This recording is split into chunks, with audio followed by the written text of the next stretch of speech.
Mais un deuxième militaire français de la FINUL, la mission de l'ONU au Liban, est mort ce mercredi des suites de ses blessures infligées par les membres du Hezbollah dans la même embuscade qui a tué l'adjudant Florian Montorio, qui était Anissé Girardin Augustin Donadieu. Engagé depuis octobre 2016 au sein des forces armées, il était déployé dans le sud du Liban depuis le 23 janvier dans l'opération d'Aman au sein de la FINUL, dans le 132e régiment d'infanterie cynotechnique de Suip. C'est quelqu'un qui avait le sens du devoir et le sens de la camaraderie. Comme je l'ai dit, c'était un meneur d'hommes charismatique qui avait le souci constant du facteur humain. Donc sa première chose, lorsqu'il voit son chef tomber, c'est de lui porter secours pour justement lui apporter l'aide nécessaire de façon à l'extraire de la zone et lui prodiguer, pourquoi pas, les premiers secours. Samedi dernier, il intervenait pour ouvrir un itinéraire piégé par un engin explosif improvisé lorsqu'il a été pris dans une embuscade avec son camarade Florian Montorio, tué sur le coup. Lui était grièvement blessé, tout comme 2 autres soldats. Le chef d'état-major des armées indique qu'une fois son état de santé stabilisé, il avait été rapatrié en France mardi. Mais malgré sa prise en charge par l'hôpital, ses blessures étaient trop graves. Le président de la République lui rend hommage sur X. Il est mort pour la France.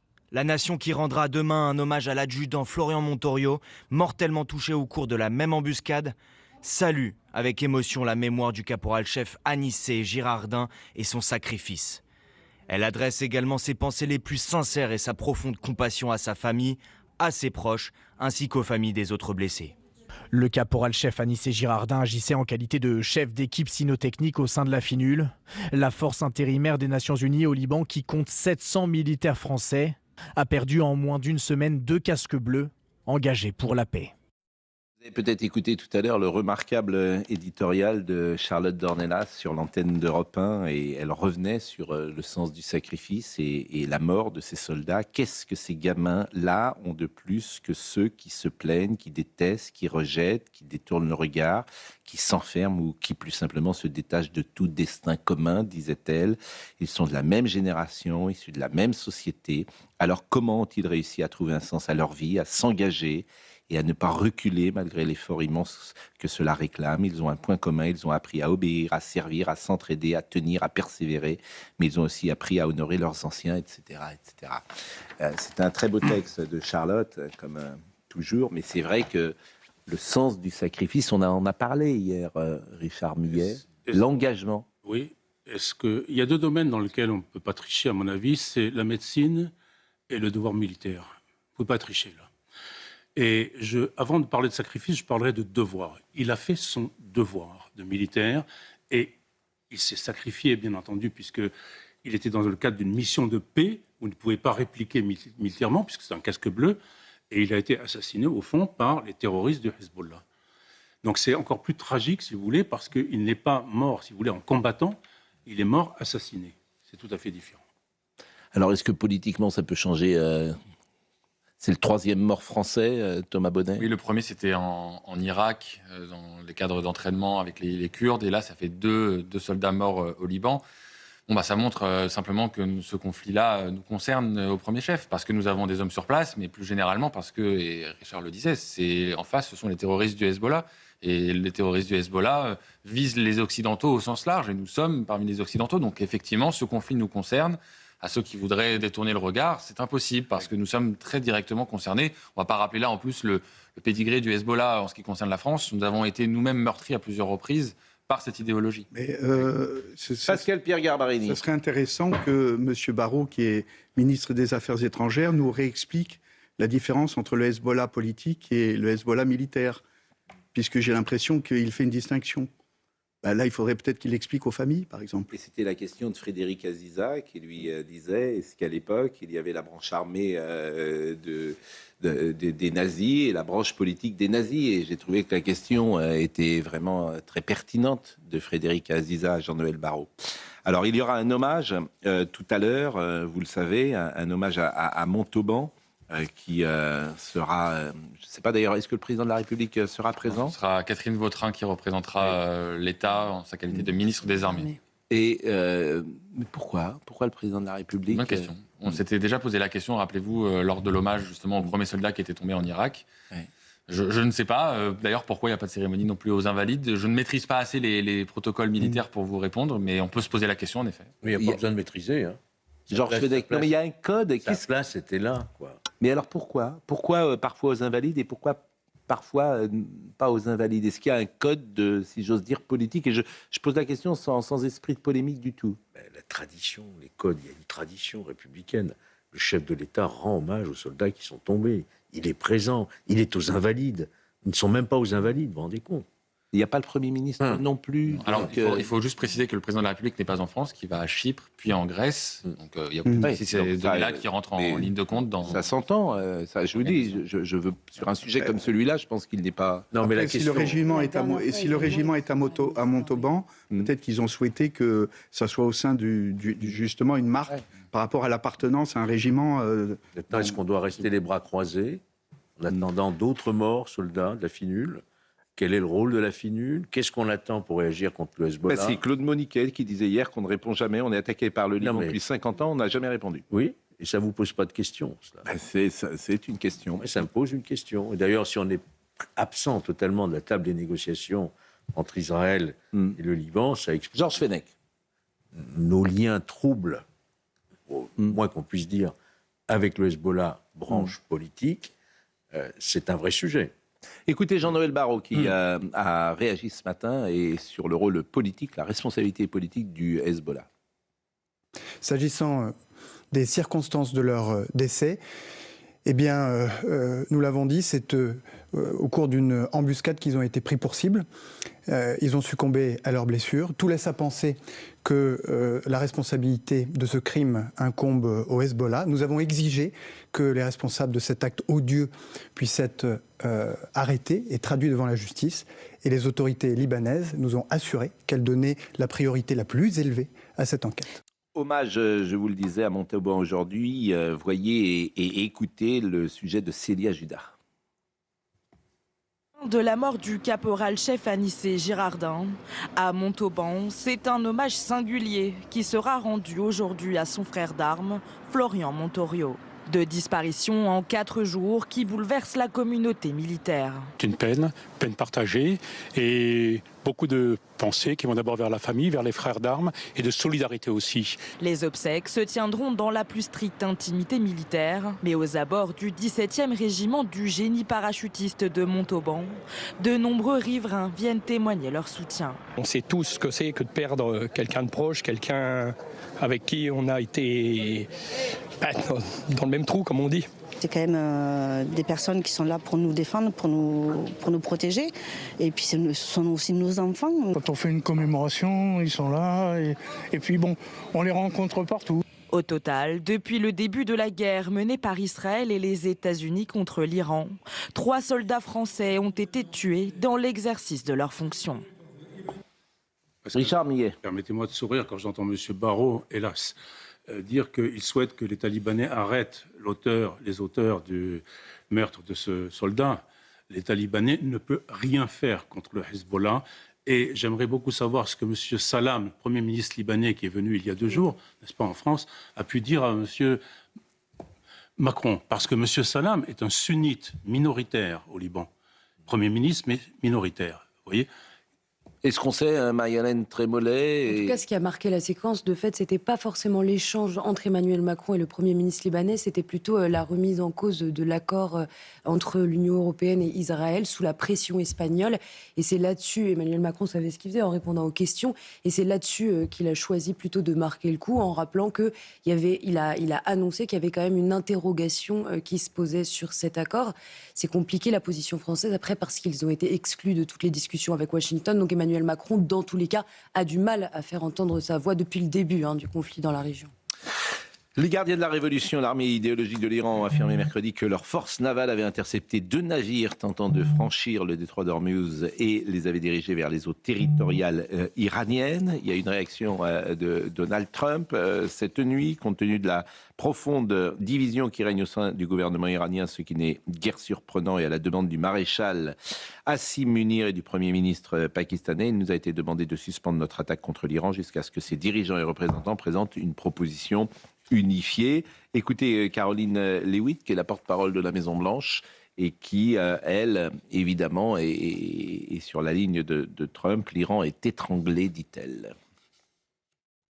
Nous sommes en train d'étrangler complètement leur économie grâce à ce blocus. Ils perdent 500 millions de dollars par jour. L'île de Karg est complètement saturée. Ils ne peuvent plus faire entrer ni sortir le pétrole. Ils ne peuvent même plus payer leur propre population en raison de cette pression économique que le président Trump leur impose. Ils sont satisfaits en attendant leur réponse. Et nous verrons, le président n'a pas fixé de date limite pour recevoir une proposition de l'Iran. En définitive, le calendrier sera imposé par le commandant en chef et le président des États-Unis. Analyse de François Constantini qui était dans la matinale de Romain Desarbres ce matin. Le blocus en Iran, quelles conséquences ? Le fait notamment de paralyser les trois d'Ormuz pour les Iraniens, de mettre plutôt, disons, ce qu'il faudrait dire, c'est mettre les ports iraniens en état de blocus, comme Napoléon voulait faire de l'Angleterre après 1807.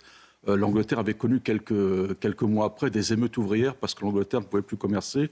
C'est en effet une façon d'étrangler. Il faut savoir que les bulbes de survie du régime iranien sont là. L'exportation de brut, l'argent va directement dans les poches des passes d'Aran. Donc en effet, c'est aujourd'hui à Hormuz que se joue en effet peut-être l'avenir du conflit, sachant que l'Iran a intérêt quand même à ce que la situation pour lui soit débloquée. Parce que des fois, le blocus, ça peut faire plus mal que des bombes. Bon, c'est quand même le statu quo. On est jeudi aujourd'hui et on avait commencé la semaine en espérant une solution possible. En tout cas, c'était ce qui prévalait le week-end dernier. Et on va terminer la semaine dans un enlisement et dans un statu quo. Et ça dure. Et le régime ne tombe pas. Et Donald Trump ne sait pas ou ne sait plus exactement comment faire pour se sortir de ce bourbier. On guette le moindre signe de faiblesse du régime iranien. On ne le voit pas venir, puisque la preuve, c'est qu'on a ces images de propagande, il faut le rappeler, de propagande iranienne, pour dire qu'ils ont saisi un bateau. Mais on attend effectivement que le blocus puisse porter ses fruits. On voit que la porte-parole de Maison-Blanche dit 500 millions de dollars par jour pour le coup. Est-ce que c'est de nature à modifier profondément la stratégie du régime iranien ? On l'espère tous, mais pour l'instant, on est suspendu au moindre signe. En tout cas, il y a une date qui est quand même importante, c'est le 8 mai, puisque c'est le 8 mai, semble-t-il. Georges Fenech. Trump doit se rendre à Pékin. Et donc la Chine est directement concernée par ce qui se passe dans le détroit. Et on peut imaginer que Trump voudra régler cette affaire avant son déplacement à Pékin. Eh bien, vous ne croyez pas si bien dire. Pardonnez-moi, Mayalène, allez-y. Pardon, ce qui est sûr, c'est que depuis le début, la Maison-Blanche veut imposer un calendrier. Donald Trump, depuis un mois, ne cesse de dire « ce sera terminé dans quelques jours, ce sera terminé », etc. Ils essayent d'imposer, c'est ce que fait là la porte-parole de la Maison-Blanche, leur discours sur le fait que cette guerre est toujours maîtrisée. Et ça, c'est plutôt adressé aux Américains qui ne sont pas forcément favorables à cette guerre. La Chine est ravie que j'ouvre définitivement le détroit d'Ormuz. Je le fais aussi pour elle et pour le monde entier. Cette situation ne se reproduira plus jamais. Ils ont accepté de ne pas envoyer d'armes à l'Iran. Le président Xi me fera une accolade chaleureuse quand j'arriverai dans quelques semaines. Nous collaborons intelligemment et efficacement. N'est-ce pas préférable à la guerre? Mais n'oubliez pas, nous sommes très efficaces au combat, si nécessaire, bien meilleurs que quiconque. Et c'est signé Donald Trump. Un mot sur la France qui équipe ses Rafales. Elle accélère sa réponse face aux menaces croissantes de drones. C'est un sujet, les drones, parce que visiblement, on n'a pas été préparés, nous. On n'a pas investi dans les drones. On rattrape notre retard, visiblement. Et là, il y a une actualisation de la loi de programmation militaire qui est débattue en ce moment à l'Assemblée en commission. Et le fait de pouvoir équiper désormais nos Rafales avec des nouvelles roquettes fait partie de cette actualisation de nos équipements. Alors, oui, vous avez un avis peut-être? Oui, parce que Garbarini. Oui, vous avez tout à fait raison, parce que moi, dans le cadre de mes fonctions, j'avais eu un dossier avec une société commerciale, mais qui faisait des drones civils et qui était aux pointes de la technique. C'est-à-dire qu'on a vraiment une ingénierie très, très pointue, très aiguë sur les drones civils. Et elle n'avait pas eu encore l'habilitation pour avoir justement des drones militaires.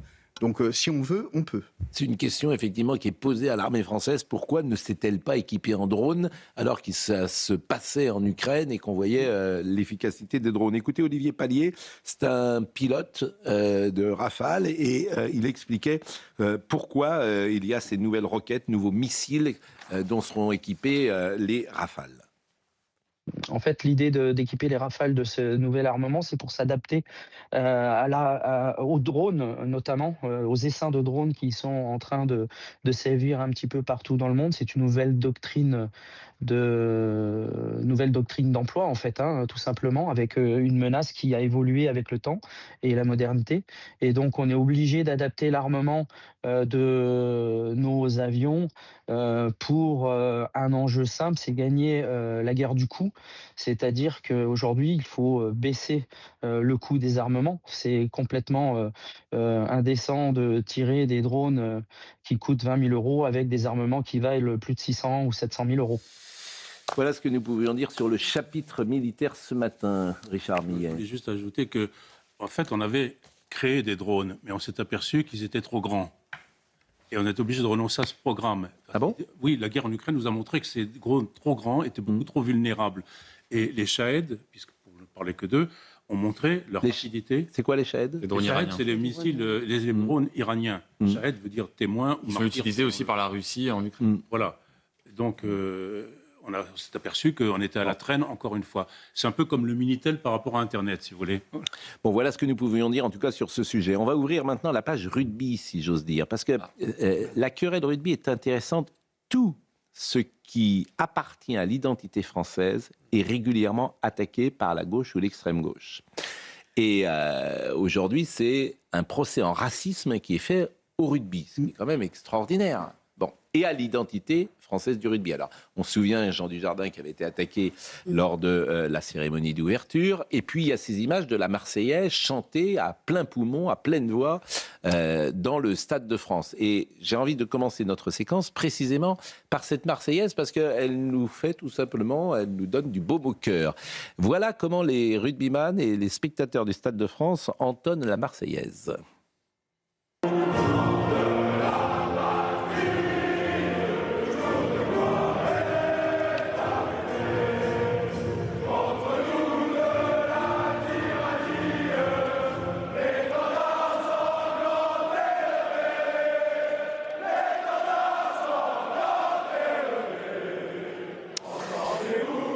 Alors c'est vrai que c'est un moment que chacun attend d'ailleurs avant. Peut-être même y a-t-il des gens qui ne viennent que pour le début du match et pour partager cette communion, mais je pense que ça doit exister parce que la ferveur, on a envie de communier ensemble.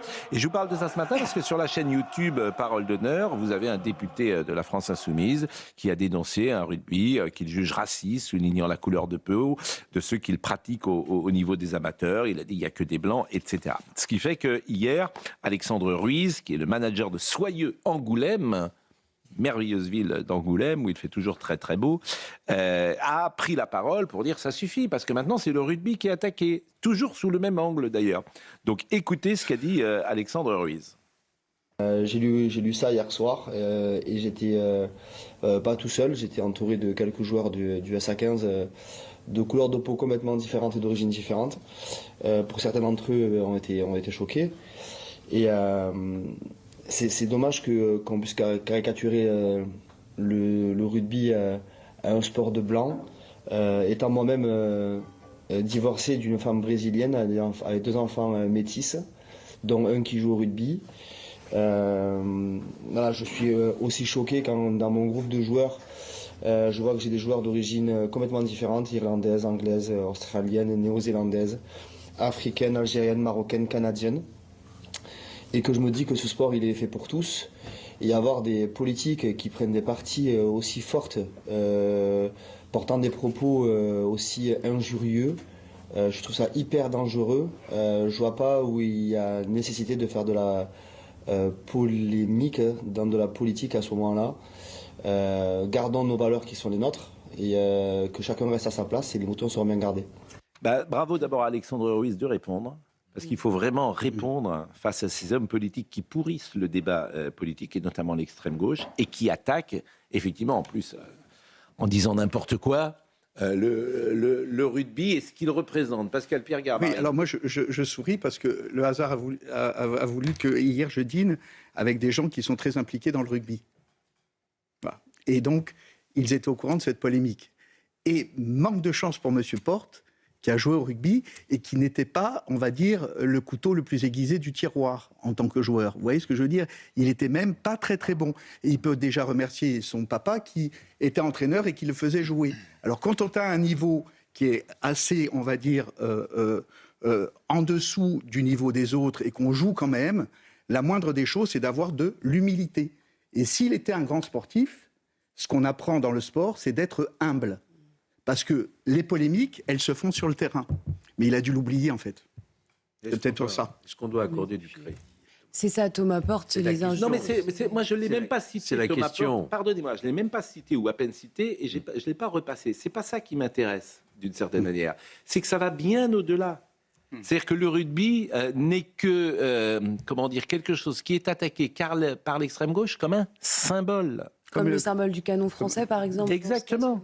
Exactement. Nicolas Taverneau avait eu des propos très intéressants sur le rugby. Oui. En faisant le parallèle avec. Je suis d'accord avec vous et il était sur un fil parce que c'est le genre de choses qui. C'est un terrain glissant. Bon. Alors d'abord, la sociologie du rugby, est-ce qu'elle est différente de celle du football? Oui. C'est possible. Oui. Est-ce que la mixité existe? Oui. Quand même dans le rugby, il y a une mixité. Mais c'est vrai que d'ailleurs, ce qu'il dit, Monsieur Porte, sur le rugby et les Blancs, vous imaginez sur le football si on avait une lecture aujourd'hui des gens qui jouent au football dans un sens ou dans un autre? Enfin, certains l'ont eu et c'est proprement insupportable. Aux États-Unis, c'était insupportable après la victoire de la France. Un tollé à juste titre, d'ailleurs. Ça serait un tollé à juste titre. En fait, c'est une nouvelle dérive de l'extrême gauche qui est dommage puisque vous parliez des valeurs du rugby. Il y avait une équipe de rugby à l'Assemblée nationale avant, si vous voulez tout savoir. Alexis Corbière en faisait partie, avec des députés de droite et de droite dure. Et les députés jouaient les uns contre les autres. Il n'y en a plus? Ça se passait très bien. Je ne sais pas si elle existe encore. Mais non, mais je crois qu'ils ne veulent pas jouer avec les députés du Rassemblement national. Il y avait une équipe de rugby et des députés bien à gauche, comme Alexis Corbière, assumaient, partageaient au moins les valeurs du sport le temps d'une partie. Oui, mais je crois que vous ne pouvez plus mettre dans un vestiaire des députés du Rassemblement national. C'est malheureux, ça montre quand même le niveau du débat public.